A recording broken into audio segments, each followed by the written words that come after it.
عمليه فيها. ايوه. ووشها كان متورم. شفت ايه الجهد ده يا جماعه؟ الدم طالعه، يعني طالعه ورمه خالص. ليه كده؟ حاطط سيخ حديد في ودانها. اللي في الصورة دي أفراح شافت كل أنواع العذاب على إيد جوزها اللي ذبح مامتها على سرير المستشفى قدام عينيها، والسبب إن باباها اشترى قطعة أرض جنب بيته. قبل 13 سنة أفراح بتعيش في أسرة في قرية تابعة لمركز هي في محافظة الشرقية مع والدها ووالدتها وإخواتها البنات الاتنين وأخوها محمد هو أكبرهم، وهو الأخ الوحيد لأفراح وإخواتها البنات الاتنين. أفراح وهي عندها 15 سنة بتتخطب لعبده اللي كان بيشتغل في ورشة كاوتش في نفس القرية اللي ساكن فيها، والقرية دي كانت جنب القرية اللي ساكنة فيها أفراح. وبعد فترة قصيرة أفراح وعبده بيتجوزوا، وبعد 10 سنين من الجواز أفراح كانت خلفت لعبده 3 أطفال، بنتين وولد. في الوقت ده حالة عبده المادية ما كانتش أحسن حاجة، لكنه قادر إنه يعيش ويصرف على بيته وولاده ال3 بشكل معقول. حياة عبده مع أفراح وولاده ال3 كانت حياة طبيعية، وكانت بتدور ما بينهم مشاكل عادية زي أي 2 متجوزين. في الوقت ده عبده كان متعود ياخد مراته وأولاده كل يوم جمعة اللي هي يوم أجازته من الورشة، ويروح يقضي اليوم مع حماه وحماته في القرية اللي جنبهم. تشوفه وهو خارج مع مراته وأولاده وكأنه شخص عادي بيحب عيلة مراته ولمتهم، لكن الحقيقة قلبه كان مليان بالطمع والجشع. حماة عبده اللي هي والدة أفراح كان معروفة عنها إنها ست طيبة وجدعة وكريمة جدا، وخصوصا مع أفراح بنتها وجوزها عبده، وبالفعل كانت بتعمل لهم في اليوم ده كل ما لذ وطاب في سبيل إنها ترضي بنتها وجوزها. أما والد أفراح فكان بيعامل عبده جوزها وكأنه ابنه، وبالرغم من كل الكرم ده إلا إن عبده كان بيتصرف وكأنه صاحب حق في كل حاجة. وبمناسبة أو غير مناسبة عبده وهو قاعد مع حماه وحماته بيتطفل ببجاحة، وهو واثق من نفسه كده ويقول لهم انه من حقه يورثهم وهم عايشين. ومش بس كده، وكمان كان شايف ان جميع املاكهم هي فرصه ليه عشان يحقق بها اهدافه ويبني مستقبله، وكان شايف كمان ان حسن معاملتهم ليه وكرمهم الزايد ده هو حق ليه، وانهم ما بيعملوش حاجه زياده او حاجه ما اتعملتش قبل كده، بل بالعكس كان بيحاول يقلل من كل حاجه بيعملوها ليه. والحقيقه ان اللي خلى عبده يتمادى في بجاحته دي اكتر انه فهم ان حماه وحماته ناس طيبين جدا وعلى الفطره، وان كل اللي بيتمنوه من ربنا انهم يعيشوا من غير مشاكل، وان محدش يشمت فيهم او يسمع صوتهم، خصوصا انهم عايشين وسط قرايبهم. وعلشان كده والد أفراح ووالدتها كانوا بيجوا على نفسهم طول الوقت ويضغطوا عن حاجات كتير وكلام كتير عبده بيقوله في سبيل محدش يسمع صوتهم من الجيران. عبده كان بيستغل النقطة دي كويس جدا، وكان بيحاول يستفز أخو مراته الوحيد محمد طول ما هو قاعد ويلمح له إنه ليه الحق إنه يطلب الورث في أي وقت هو عاوزه. عبده بالرغم من بجاحته دي إلا إن شخصيته كانت ضعيفة جدا وما كانش عنده ثقة في نفسه خالص، أي حد يقول له كلمة يصدقها من غير تفكير، يعني بجح وطماع وشخصية هشة وضعيفة، وده واضح جدا في اعتماده على حاجة مش بتاعته كمبرر ليه انه يبني طموحاته. وفي يوم حياه افراح بتتغير 180 درجه. عبده وهو شغال في ورشه الكاوتش اخوه الكبير بيعدي عليه بحجه انه جاي يطمن عليه ويشرب معاه الشاي، واثناء القعده دي عبده عرف من اخوه ان حماه اشترى قطعه ارض اللي جنب بيته ب100,000 جنيه. الخبر ده كان زي البنزين على نار الطمع والحقد اللي في قلب عبده. في الوقت ده عبده ساب الشغل وروح على البيت ومسك افراح مراته واداها علقه موت، وطلب منها تروح لوالدها وهي على جسمها اثار الضرب والتعذيب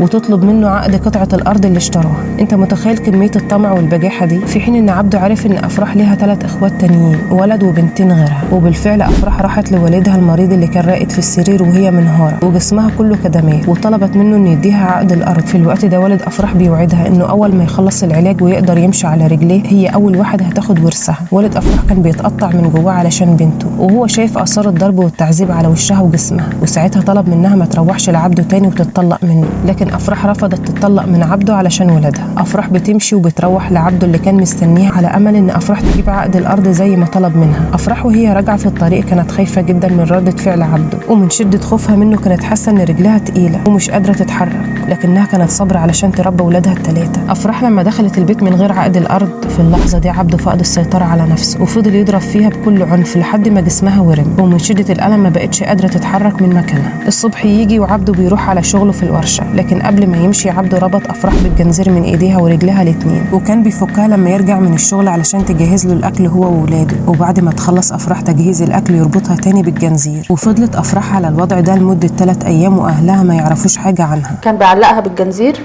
انا مؤاخذه عامل لها جنزير وعامل لها حلقه في البيت تعمل له اللقمه ويربطها بالجنزير في رجلها. وفضلت افراح ساكته ومستحمله عبده علشان ولادها. وبعد 3 ايام والد افراح ما استحملش ومات بحسرته على بنته. في اليوم اللي مات فيه والد افراح بعد ما دفنوه ورجعوا البيت لقيوا عبده واقف وماسك السكينه في ايده. وقتها عبده بيساوم حماته ويقول لها انه ياخد اوضه في البيت او ياخد 50,000 جنيه. عبده هدد حماته انه لو ما اخدش اللي قال عليه هيذبحها. والده افراح ساعتها ما اهتمتش وقالت انه تهديد وخلاص. وبالفعل عبده اداها فرصه اسبوع علشان تجهز اللي قال عليه. وساعتها عبده خد افراح من ايدها وروحوا على بيتهم. في اليوم ده افراح شافت ابشع انواع التعذيب من عبده لما وصل البيت مسك افراح وربط ايديها ورجلها الاتنين بالحبل ومسك الكماشه وقلع اسنانها كلها. وفي وسط صراخ افراح عبده بمنتهى القسوه يمسك سيخ الحديد ويدخله في ودانها لحد ما ودانها اتخرمت. وساعتها عبده ما اكتفاش بالجرم ده، وكأن الغل والحقد اللي في قلبه ده شل تفكيره وعمى قلبه. ده اذا كان في قلب من الاساس يخليه يعذب انسان بالشكل ده. حديد؟ ايوه عمل فيكي ايه بسيخ الحديد؟ ضرب ايده على ودانات وراح دخله في ودانات. دخل سيخ حديد في ودانك؟ ايوه كنت هشوف حالة ودانات الوقت. وريني يا افراح. معلش معذرة عشان نعرف بس ونشوف بس. استاذ عمرو لو سمحت يا تعالى يا استاذ عمرو شوف.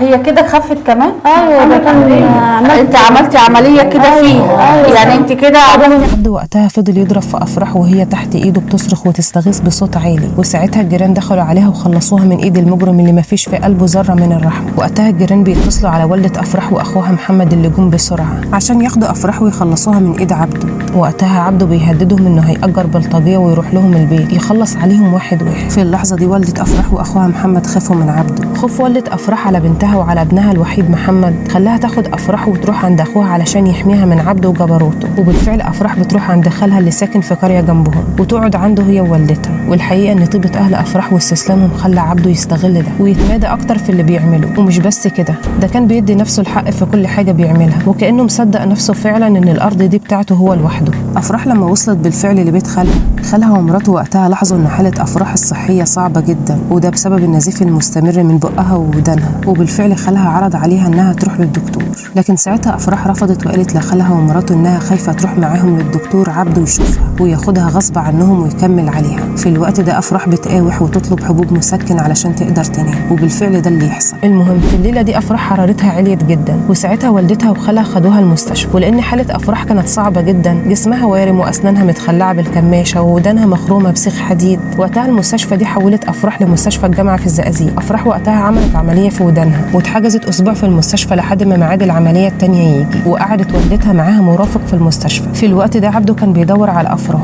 ولما عرف مكانها عبده خد بعضه وراح، بس مش عشان يزورها. عبده راح علشان يعرف مكانها بالظبط فين في المستشفى ويهددها هي ووالدتها. وبالفعل عبده لما راح المستشفى طلب من والده افراح تسيب بنتها وتروح معاه علشان تسلمه عقد الارض. ولما والده افراح رفضت عبده قال لها انه هيذبحها. في الوقت ده والده افراح كانت فاكره انه تهديد وخلاص، وانه صعب جدا يعمل لها حاجه في مكان زي ده. والده افراح رفضت خوفا من بناتها وابنها محمد اللي كانوا رافضين انها تسلم اي حاجه لعبده، وده لانهم شايفين ان عبده مش امين على الورث، وان المفروض الورث يتكتب باسم صاحب الشأن افراح.